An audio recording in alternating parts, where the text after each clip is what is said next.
Londres a refusé à Moscou un accès aux échantillons des produits chimiques avec lesquels ont été empoisonnés Sergueï Skripal et sa fille. Selon l'ambassadeur britannique adjoint à l'ONU, il n'y a aucune disposition à ce propos dans les conventions sur l'interdiction des armes chimiques. Les autorités britanniques n'ont pas l'intention de transférer à Moscou des échantillons de l'agent neurotoxique avec lequel ont été empoisonnés Sergueï Skripal et sa fille, a déclaré Jonathan Allen, ambassadeur britannique adjoint à l'ONU.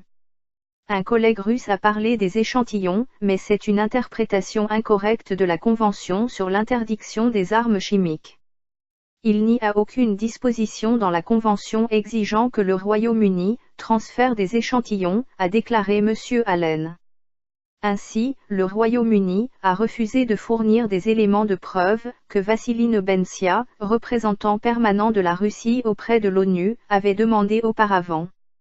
Le 11 mars, la première ministre britannique Theresa May a accusé la Russie d'implication dans l'empoisonnement de Sergueï Skripal et de sa fille Yulia, sans toutefois présenter de preuves tangibles pour appuyer ses allégations.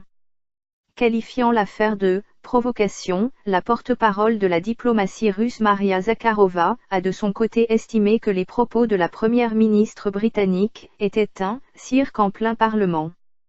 Ce mercredi, elle a expulsé 23 diplomates russes du pays et a suspendu tous les contacts bilatéraux de haut niveau avec la Russie.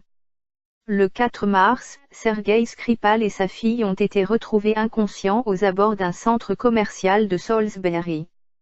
Monsieur Skripal s'est vu donner l'asile au Royaume-Uni en 2010 après un échange d'agents de renseignement entre la Russie et les États-Unis lorsque 10 agents russes, dont Anna Chapman, sont rentrés dans leur patrie.